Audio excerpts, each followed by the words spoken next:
point of contention here is that Gandhism has become romantic and utopian. Of course, it's a moral ideal. Of course, it's something that we all aspire for. But non-violence, satyagraha, these are irrelevant in modern 21st century. But whereas Ambedkar, with, educate, organize, agitate, these are more real, modern prescriptions suited to our times. I would like to bring in again the global context. You speak of Mayawati and Kanchiram as inheritors of Ambedkar's legacies. Who are the inheritors of Gandhi's legacies? Dr. Martin Luther King, Václav Havel, Lech Walesa, Aung San Suu Kyi, Nelson Mandela, and the Archbishop Tutu, the Dalai Lama. The list goes on and on and on and on. So I think both are living philosophies in different contexts, and for God's sake, let us not make the mistake of opposing them, of bashing their heads against one another. Yeah, in fact, I told you, I would agree on this point. It would be absolutely wrong to compare Gandhi and Ambedkar because they have a number of similarities. I would say both were deeply rooted in religious the relative strength of their legacies. Even what we call their legacies. It is not Ambedkar's legacy or Gandhi's legacy, but both of them had, again I would stress, had taken a leave out of their own master's legacy. Therefore, in fact, there is a speech where Ambedkar has praised we're not talking about the relationship between them. We're not talking about the relationship between them. I want to bring Chandrabhan in here. There is an argument that says that Gandhism Gandhi's become like Sri Ravi Shankar in today's times. He's an ideal. He's Munna Bhai. There's a film made about him. Whereas Ambedkar remains a much more serious politically mobilizing force. Is that your argument? See, Gandhi has been an institutional liability. The entire nation has been promoting Gandhi for past 60 years. Ambedkar is a non-institutional person, and as we get to know each other more, internationally, Ambedkar will be more relevant than Gandhi because Gandhi practiced Hinduism, Ambedkar practiced Buddhism. So Buddhism is a world religion, Hinduism is a local religion. Okay, right, but that's a controversial point to take a break on, that all this time Ambedkar hasn't become as well known as he should have been because not much is known about him. But we'll come back to that with all our panelists in a very short while. Stay with us. अब हम उपेक्षित वर्ग के लोगों को जिंदगी के हर पहलू में आगे बढ़ने के लिए भारतीय संविधान के अंदर या जो भी आप लोगों को या कानूनी अधिकार मिले हैं, ये देन या गांधी, नेहरू या अन्य किसी और परिवार की नहीं है, बल्कि ये देन अकेले परम पूज्य बाबा साहब डॉक्टर अम्बेडकर की है.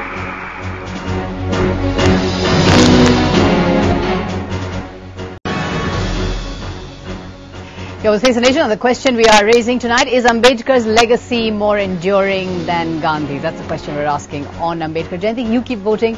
We'll carry on with our discussion. Ram Guha, Chandrabhan is suggesting here that institutionally the legacy of Gandhi has been kept alive by the state, whereas Ambedkar has been ignored. But when lakhs of people gather on his 50th death anniversary as they do in Chaitra Bhumi, then is it a genuinely people's movement that has actually kept the legacy of Ambedkar alive, whereas Gandhi's legacy has been kept alive by the state? Well, I think that's a bit of a simplification, but not a complete simplification. There are also lots of popular movements that keep alive Gandhi's legacy, not just in the world, which I've spoken about, but in India. The Chipko movement, the Narmada Bachao Andolan, the Right to Information movement, and many, many other struggles.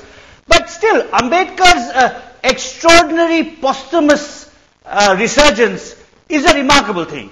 It's a tribute to his ability to inspire devotion. It's because Ambedkar breached the upper caste citadel, because from humble origins, by dint of his remarkable intelligence and courage, he achieved a position of distinction. He inspires Dalits to do likewise. And I think that is salutary and welcome. But at the same time, this does not mean that while we celebrate and admire Ambedkar, we must diminish and decertify Gandhi. That would be silly. Right. No, nobody's diminishing Gandhi. But Shashanti Chari, if I could put the question to you, that Ambedkar's political avatar at the moment, you were saying that at this point it has nothing to do with Ambedkar. I would again make the same point. The victory of Mayawati or victory of a few Dalit parties or the so-called leaders of the Dalit community in the political arena, not in the social arena, in the political arena, this alone cannot be termed as the victory of all that Ambedkar stood for. Ambedkar did stand for the issue of untouchability, but so was also Gandhi. So it would be wrong to suggest that the failure of Congress party in politics is the failure of Gandhi, or the victory of Mayawati in politics is the victory of Ambedkar. Chandrabhabu Prasad, is Ambedkar just a statue now for the modern Dalit movement? Is he just a statue to which veneration is given, but his teachings are not really being followed? Let me put one more point. Ambedkar himself started a political party called Republican Party of India, and that party lost miserably in Maharashtra, and Ambedkar himself lost elections. So Ambedkar in himself is not a political force, it's what has been made of him by Mayawati and Kanchiram, which is not really him. See, Ambedkar is a statue which moves. It's a mobile statue. Yeah, like Buddha who moved. All the gods and goddesses have been in antiquity all the time seated. Whereas Buddha moved, and so is Ambedkar. And I'll just give one example. As Sadri is saying, Ambedkar had his RPI. He had his Republican Party of India. Where from he got the name? Republican Party of India. Today, if you read Ambedkar, he says India's problems are, the only solution to India's problem are machines. That he wrote in 1951. And he says India's best ally would be America in his 1951 manifesto. Today what India is thinking? The entire Indian middle class is thinking of going ahead with America. This Ambedkar was saying in 1951, and he was fighting with Pandit Nehru that go with America, dump China, dump all these... I don't think we should be accepting these points. The whole of India is not turning towards America.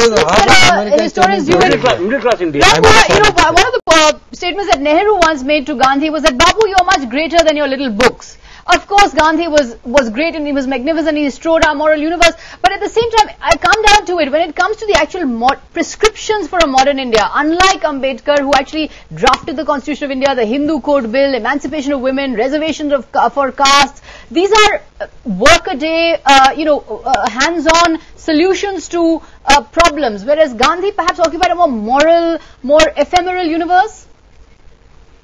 Well, Sagarika, it's interesting that you mentioned Ambedkar's role in the constitution and in legal reform, because the only reason Ambedkar was in the cabinet is because Gandhi persuaded Nehru to put him there. Ambedkar demonized and vilified the Congress, but Gandhi cautioned Nehru. He said, freedom has come to the whole of India, so your cabinet should include the best minds, and that's how Ambedkar got the job. So it was because Gandhi recognized Ambedkar's legal acumen and brilliant reformist sensibility that Ambedkar got. So again, this polarization is false. The polarization is false. Nehru and Ambedkar worked collectively to reform the personal laws of Hindus. They had differences, but by and large they collaborated. So I would rather see Nehru, Ambedkar, Gandhi as the three modern Indians who did the most to bring India in line with an egalitarian, just and humane society. Nonetheless, Ambedkar himself said that Gandhism is nothing but the philosophy of the rich and the privileged class, and Mahatmas may come and Mahatmas will go, but untouchables remain untouchable. So you see a constant antagonism between Ambedkar and Gandhi. See, let us be honest and be clear. Gandhiji belongs to the past, to the antiquity. Ambedkar belongs to the future. Let us be very clear, and that's why Ambedkar, that means Gandhi spoke of Gram Samaj, whereas Ambedkar spoke of a if you analyze this theory also, that means Gandhi is relevant only in India and Ambedkar is relevant all over the world. If that is the case, and if Gandhi is going to be irrelevant, there is not going to be anything as far as irrelevant. We're talking about a modern political legacy. That's what he is trying to say. Gandhi is past, Ambedkar is future. So you want half of India to remain untouchable for the next 1000 years, so that in order to make that, you make Ambedkar more relevant. The whole idea here is, in a way, the best similarity between Gandhi and Ambedkar. I don't want to go about the differences, but the major similarity between Gandhi and Ambedkar is both have totally failed in their approach as far as solving the issues. Both Gandhi and Ambedkar have failed. Well, on that point, we have to end this discussion. Ram Guha, Sheshadri Chari, Chandrabhabu Prasad, thanks very much indeed for joining us. Still ahead on Face the Nation, final results of our SMS poll in the Nasi and IBN editorial. Stay with us.